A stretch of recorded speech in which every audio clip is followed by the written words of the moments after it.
Sa tulong ni Chu Rui, nakuha ni Lin Zichen ang kauna-unahan niyang trabaho bilang proxy fighter.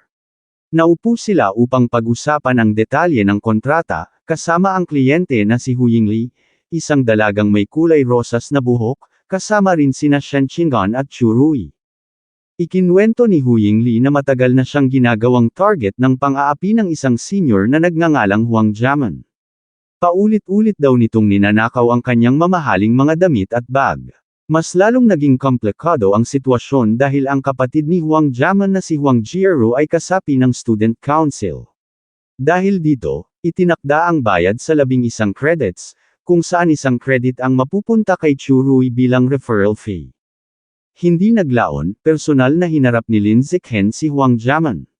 Sinubukan nitong manakot sa pamamagitan ng pagbabanggit sa kapatid niyang nasa student council. Ngunit sa sandaling makilala niya kung sino ang kaharap, ang bagong kinatatakutang hari ng campus, biglang naglaho ang kay-abangan niya at napalitan ng matinding takot. Sa loob ng isang silid dormitoryo, nanginginig na nagmakaawa si Huang Jiamen.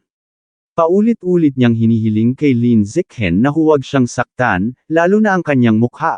Mahinahon na nagsalita si Lin Zichen kay Shen Qingan na siya na ang bahala.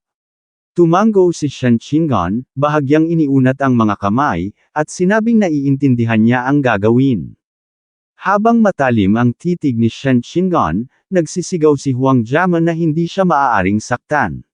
Sa huli, umiiyak niyang ibinato ang desperadong pagbabanta, kung may mangyari raw kahit isang hibla ng kanyang buhok, pagbabayaran ng kanyang kapatid si Shen Qingan.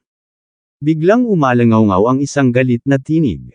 Dumating si Huang Jieru, isang ordinaryong tier 7, kasama ang 2 pang estudyante.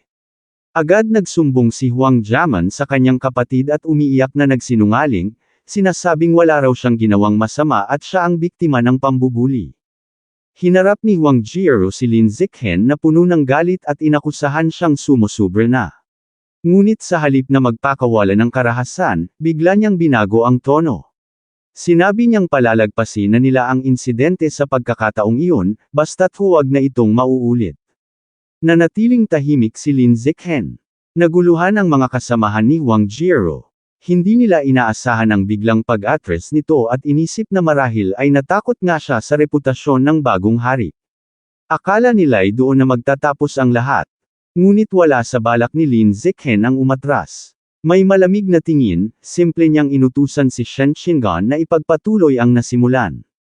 Agad kumilos si Shen Qingan at biglang sumugod kay Huang Jiamen. Napasigaw ito at sinubukang tumakas, humihingi ng saklolo sa kapatid. Sa sandaling iyon, nagkulay asul ang buhok ni Shen Qingan at nabalot siya ng malatubig na aura. Sa isang iglap, napigil niya ang galaw ni Huang Jiamen, na biglang nanigas at nanginginig, hindi na makagalaw. Nang makita ang kapatid na walang kalaban-laban, galit na sumigaw si Huang Jieru at sumugod patungo kay Shen Qingan, sinisigaw na hinahanap daw nila ang kamatayan. Ngunit bago pa siya makarating, biglang kumalat ang isang napakalakas na pressure mula kay Lin Zichen at nagtalsikan ang mga tipak ng bato. Hindi man lang siya gumalaw, ngunit ang sahig sa paligid niya ay agad na nabiyak.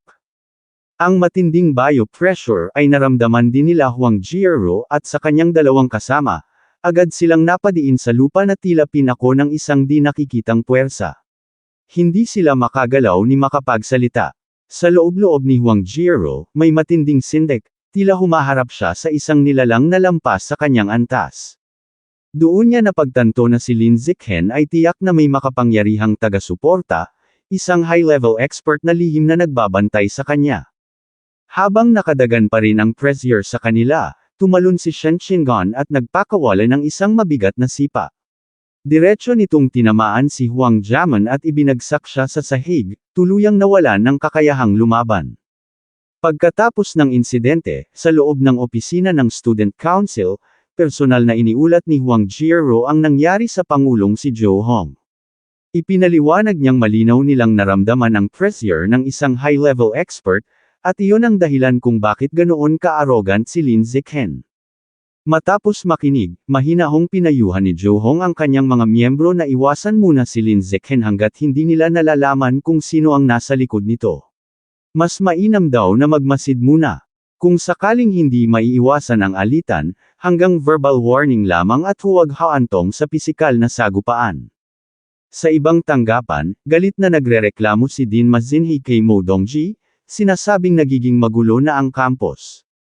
Isinisi niya ang kaguluhan sa proxy fighting service ni Lin Zikhen at tinanong kung ideya ba iyon ni Mo Dongji. Kalmadong sumagot si Mo Dongji na hindi iyon galing sa kanya.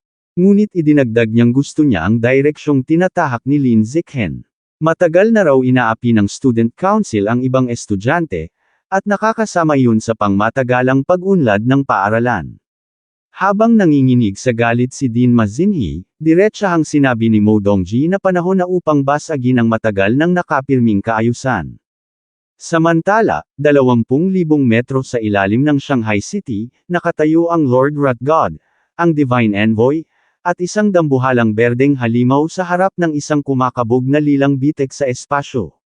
Ipinaliwanag ng Divine Envoy na ang biological passage patungong source site number 36 ay matatag na, at maaari na nilang simulan ang transportasyon. Gayunman, nilinaw niyang mga nilalang na mas mababa sa high-level tier lamang ang maaaring iPad-on sa ngayon. Hindi pa ganap na matibay ang daanan, at ang paglipat ng mas malalakas na nilalang ay magdudulot ng tuluyang pagbagsak nito. Tinawag ng Divine Envoy ang kanyang mga tauhan at inutusang maghanda. Magsisimula na raw ang transportasyon.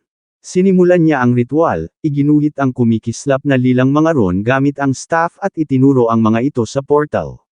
Ibinuhos niya ang kanyang kapangyarihan at sumigaw upang buksan ito. Biglang umapaw ang rift ng madilim na lilang enerhiya. Mula sa loob, sunod-sunod na lumabas ang mga dambuhalang aberrant beast, mga dragon na maraming ulo at mga nilalang nakahawig ng higanteng unggoy. Sa loob ng maikling panahon, mahigit 200,000 halimaw ang matagumpay na naipadala.